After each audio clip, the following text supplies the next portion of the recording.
A man is enslaved with his wife and daughter, and he learns that he'll be sold. And so he decides to run away. The man and the book. James, the author, Percival Everett. And you're listening to Lit Society. Let's get lit.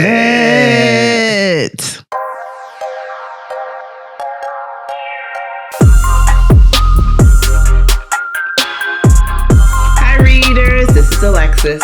And this is Kari. And you're listening to Lit Society, a podcast about books and drama. Mm-hmm. You are. How you doing, Alexis? Anyway, Kari, how you doing? I see you got the mug out. Yes, I love our mug, Lit Society podcast mug. This mug is 5 years old from our first show. And if you too would like a custom mug, it has on the back some of our favorite Black women authors, Morrison, Hurston, Angelou, and Walker. And if you don't know who they is, how'd you get here? That's good, though. Come on, listen, sit down. We welcome you. Also, welcome. Okay? And if you would like your own mug, please make sure you sign up on Patreon and become a merch master. Well, you'll get a complimentary mug every 3 months. Okay. Mm-hmm. Of different styles. You won't have, a whole set like this by the end of the year. We're going to treat you right. Not 4 of the same mug. Mm-hmm. No. We ain't doing that. We're not doing that, y'all. We like to switch it up. Okay? These collector's items like Beanie Babies, they going to be worth so much. When it's time for your kids to go to college, these Lit Society mugs, you're going to be glad you got them. Let's get into it, readers. Each week, we select a theme to discuss inspired by the book that we're reading. And y'all, I done chose a theme for this week. And guess what it's about? The facts about the war between the states, also known as the Civil War. The Civil War. And as Kari likes to say, a game!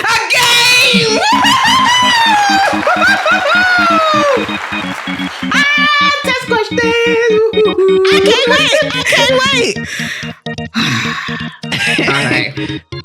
I love when a game come around. There was too much excitement in that. No, it's You're trying great. to steal my joy. And I don't want you to do that, okay? I know I'm going to win. Okay, listen. Well, here's what you do if you do win. Okay. I'm going to give you a series of questions, and you'll need to provide the correct answer. If you get 6 out of 8 correct, you, my friend, will win nothing. Or, a cool $500,000 from somebody. You choose, okay? Are you ready? I'm so ready. I'm so excited. Put your American history cap on. And I'm let's ready. Begin. Okay. Question 1. Mm-hmm. What year did the Civil War in the United States begin and end? I knew that was going to be the first question. Well, everyone knows the war began in 1870. And when did it end? 1873. 5. Let's just ask the next question, and then I'll give you the answer, okay? Okay. How long did the war last? Go ahead. When and where did Confederate General Robert E. Lee surrender to Union forces, ending the Civil War? Gettysburg. Where and when? Gettysburg. Now, I can give you some multiple choices and whatnot. Yes, girl, then why ain't you been doing that? Because I wanted to, test your knowledge, okay? Multiple choice, please. Richmond in 1864. Appomattox Courthouse in 1865. Atlanta in 1863. Or Gettysburg in 1865.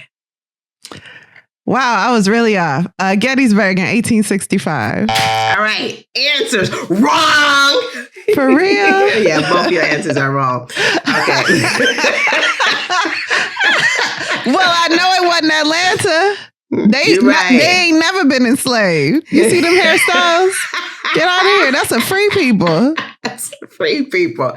So the answer to what year the Civil War in the United States began and ended, that was 1861.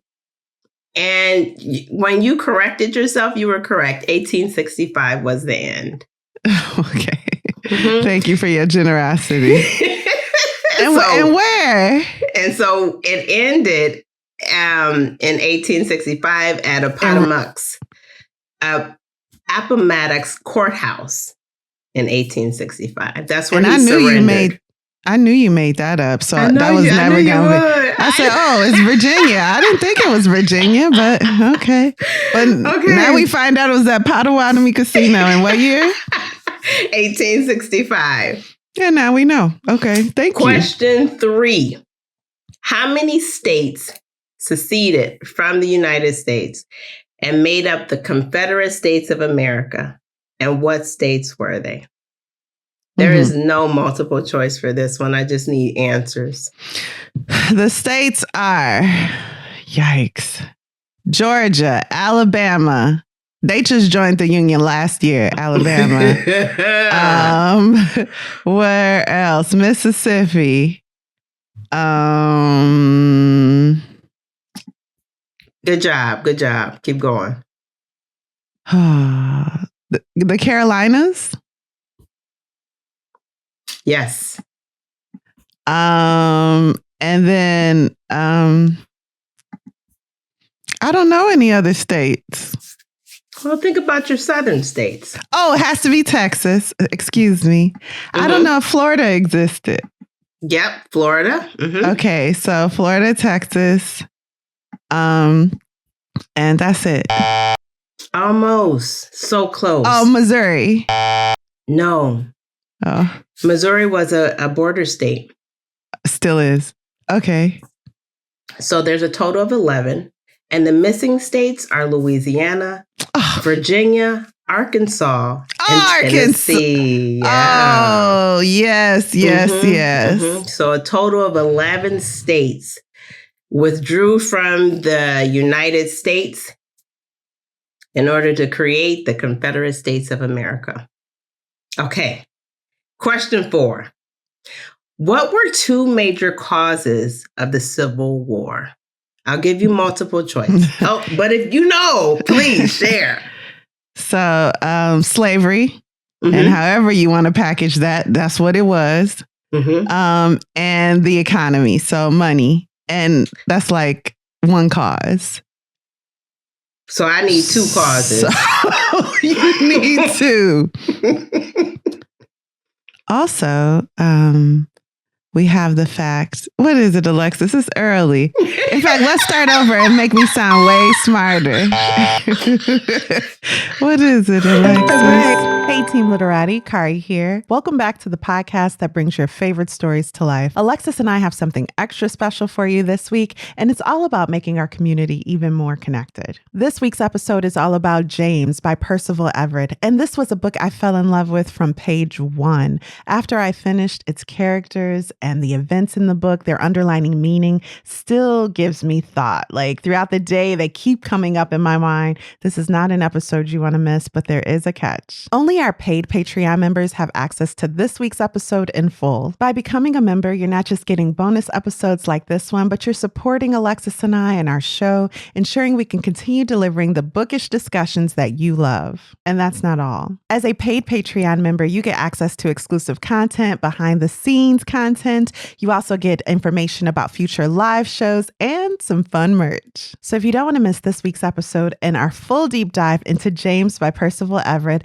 head over to Patreon, choose a tier that works for you, and we'll see you on the inner circle on the inside of our bookish community. Signing up is super easy. Just click the link in the description below, and you'll be one step closer to unlocking this week's episode and so much more. Thank you for supporting our podcast. Some of you have been listening to our show for over 5 years, and we appreciate each and every one of you. Let's keep the pages turning together. See you over on Patreon. So now we know Kari's going to spoil this book, okay? Maybe you'll make some changes along the way. I don't know. But let's take our deep dive into James by Percival Everett.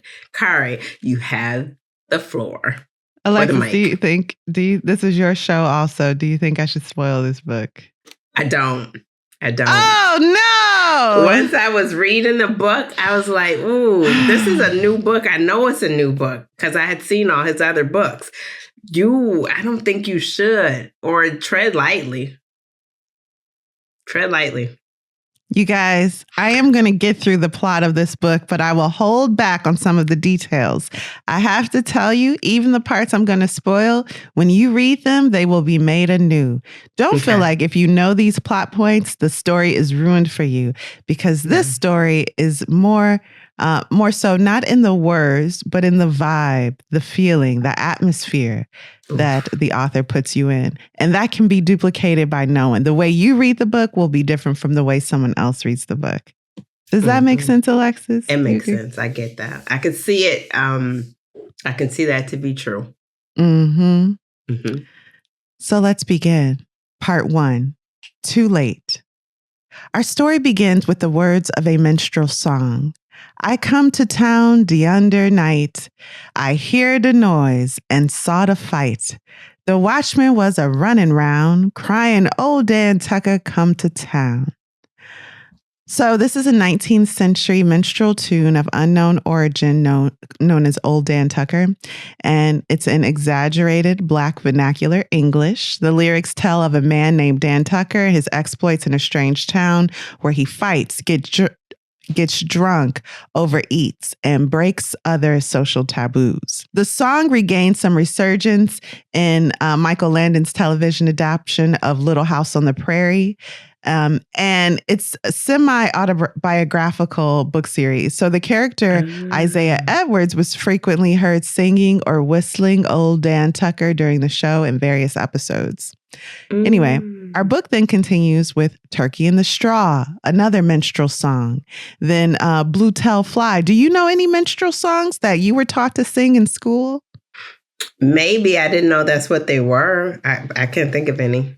Interesting, because they don't hide what they are, and yet we are often taught them as little brown children in schools, diverse schools with diverse populations. We're taught Jimmy crack corn and I don't care, my master's gone away. Oh, another minstrel tune. I didn't know that's what that was. Jimmy crack corn and I don't care. It's all in the line I know. Then Huck Finn and Tom Sawyer, we meet them. They're trying to sneak up on a slave named what, Alexis? Jim. Moving on. And this is how the book is, little vignettes of things happening. But as you read them, they form a cohesive story. So it doesn't feel disjointed at all, right, Alexis? No, not at all. So one Sunday afternoon, Sadie comes to her husband. And what does she tell him? It's really bad news. She said, I heard they're going to sell you. You're going to be sold. What will you do, Jim? What are you talking about? Miss Watson says she's selling you to a man in New Orleans. They're going to split us up and we won't know where you are. What does that mean? His daughter says. You can't run, his wife says. You know what they do to runaways. So this just happens upon the family that they're going to be split up forever. This is a nuclear family. They already have a hard life as enslaved people. And now, without any warning, their so-called owner has decided to sell the head of the house. Okay. So the fear of never seeing his family again moves James to do what he knows he shouldn't. What's that, Alexis? Run away. A few moments later. Soon the storm is right on top of them. Nature is looking for safety from the storm, and rattlesnakes even come into their area, and one of them bites Jim. He tries to suck out the poison and spit it out before falling asleep, and that leads to hallucinations. So he thinks about Sadie and Lizzie, Judge Thatcher, who owned the plantation he's running from. What would this judge do to a slave who knew what irony meant? That's the fear. Like, if they know I know things, as simple as that, what will they do to me? What would they do if they knew that I understood what retribution was? Oh, wow. He is then face to face with a French philosopher by the name of Voltaire. And just some backstory. I might not know much about the Civil War, but I do know that Voltaire was an enlightened racist and an anti-Semite, as well as being a French philosopher from the 18th century. He thought racism was unsustainable, illogical, but he believed every race had different origin, completely rejecting the biblical account of Adam and Eve. He thought it was wrong, though, for so-called Christians to practice slavery. He said white people are superior to Negroes. This is just a fact. Just like Negroes are superior to monkeys. But slavery, if you a Christian, now I ain't no Christian, this Voltaire, slavery wrong according to your standards, so you a hypocrite. So he was full of contradictions like that. Full of. Yeah. And we get some of that in his conversation with James. Yeah. So in the hallucination, Voltaire assures James that the black man can learn the ways of the white man. Don't worry, Negro. You can learn the ways. You can elevate yourself. You ain't never going to be white, but you can practice. We're all equal, even if you're inferior. And this is for real. This is how Voltaire used to write. This is the conversation, too. Mm-hmm. Jim, you sure talk funny in your sleep, Huck says. What does Ricky mean?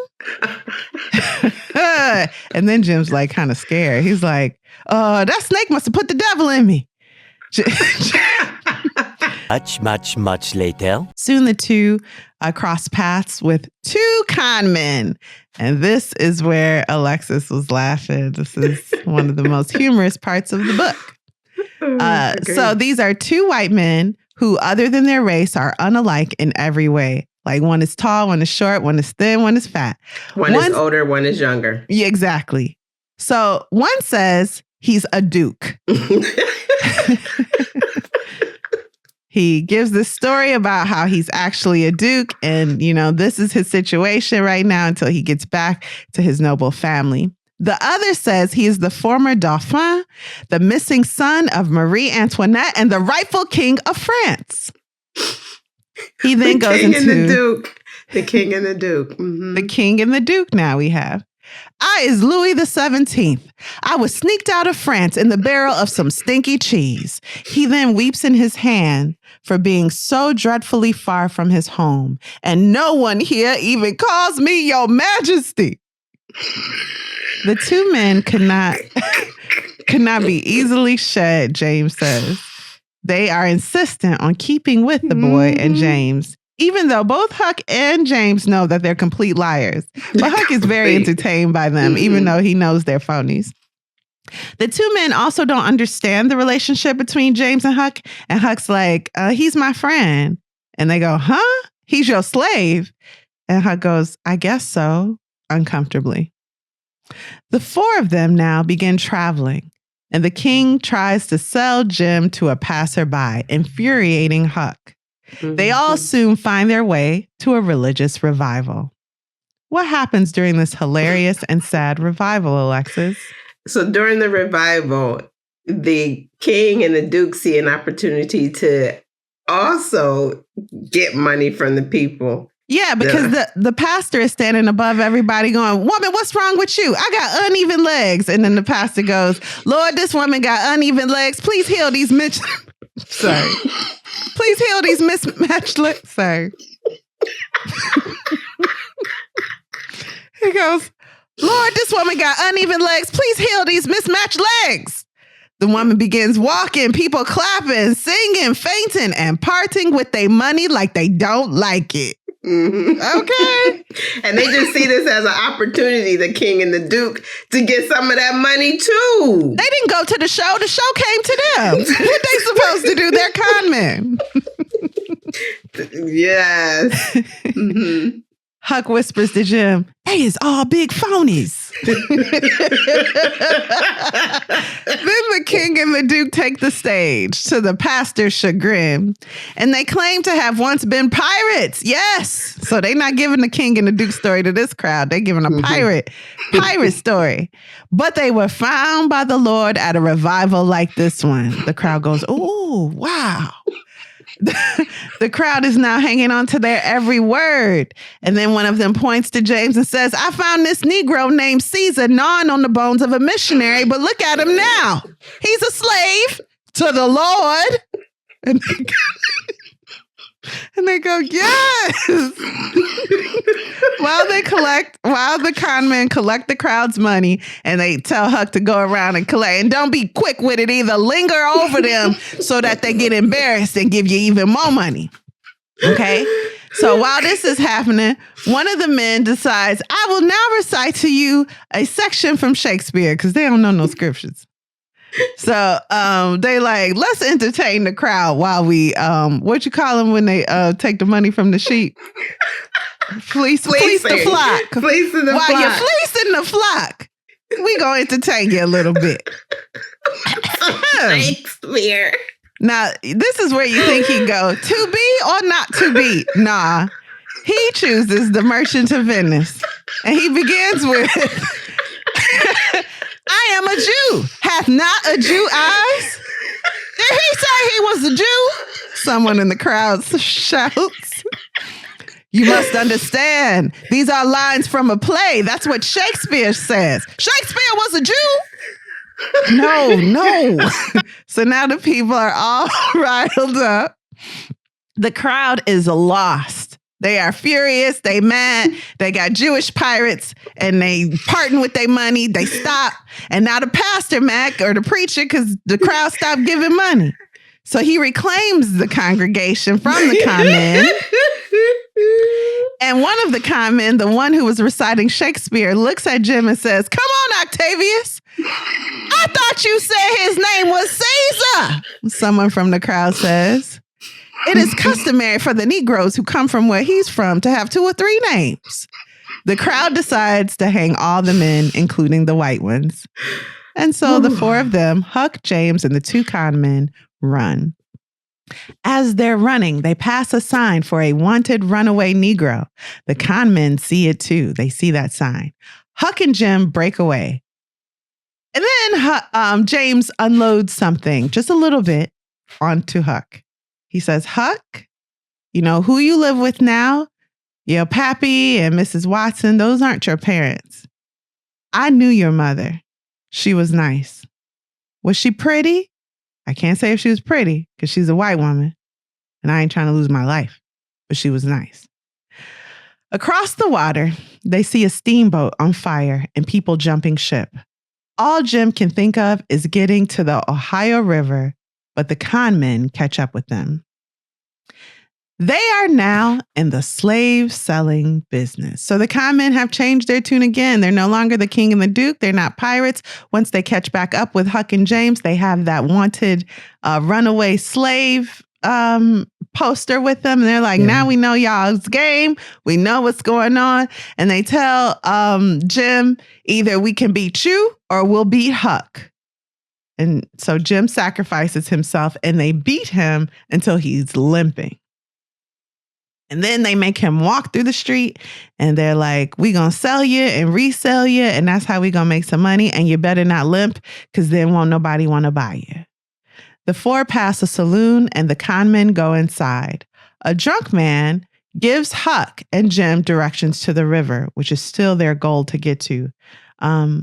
But they knew that this wasn't the time, so they continue waiting for the con men who eventually exit the saloon completely drunk, headed to rooms to rent, but they first want to leave Huck and Jim in a stable, locking him up. Right. A black man named Easter comes out, and the Duke and the King, wants a Duke and King, instruct Easter to shackle Jim like an animal. As soon as the men walk away, though, Caesar gives Jim a key, points him and Huck to a pile of hay, and says, y'all can sleep over there. So while Huck is asleep, Easter is looking at Huck. And he asks Jim, is this boy white? It's like when we look at Mariah Carey. Singing like that, looking like that. And so Jim was like, well, don't he look white? And so Easter goes, white people don't see like we see. Jim cuts the conversation short and asks for some water. The Duke and King return in the morning and see that Jim is free. Uh-oh. They prepare then to beat Caesar, and he starts bleeding a bit. I'm sorry, Easter. And Easter starts bleeding until a white man shows up and hovers over the Duke and King, putting fear in their eyes.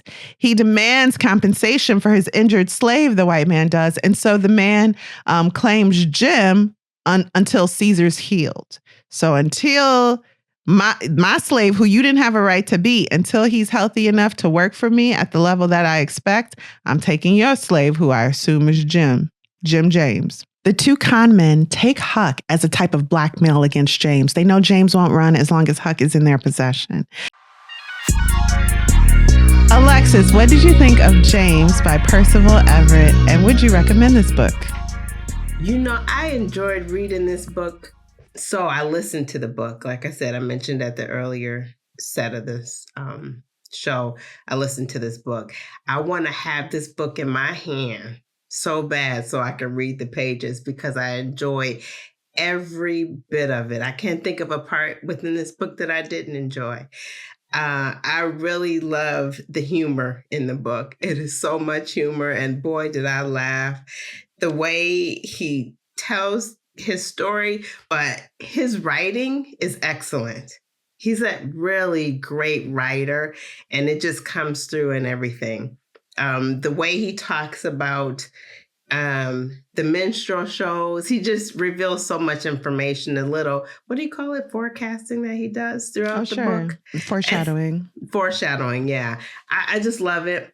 I love it. And I can't wait to read it again with the physical book in hand. And I would definitely recommend it to someone else. Really appreciated the book.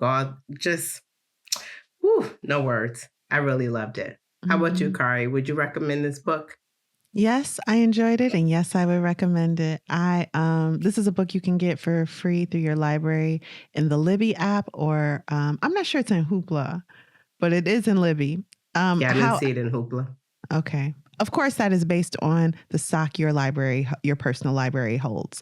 But download Libby, it's great. This is a book that I own in Audible format. I was able to read it with Libby, and I am going to buy a hard copy. This is just a book I want to be able to pick up and read vignettes from time to time, because every piece of this writing is entertaining. Remember last week, Alexis was like, does a book have to be entertaining or can it be bad? What? I'm just kidding. But this is a book that is both entertaining and has given me food for thought. Why does every slave James helps end up dying? With both Norman and Sammy? What do these vignettes, what is the author saying about both the plight and situation of slaves at that time, of Black Americans today, and of our characters specifically in the story? I have to really think about that. I don't have answers, and I couldn't find articles that I could, match up those themes with what I read, or that would help me to do that. Anyway, so this is a book I am going to be thinking more about. What is James really chasing? What is his goal? Because I'll just say spoiler. Once he finds his family, come on. He finds his family, he's not more equipped to save them than he was when he first ran. He's collected experiences, but do these experiences help him with his goal? It's a lot there.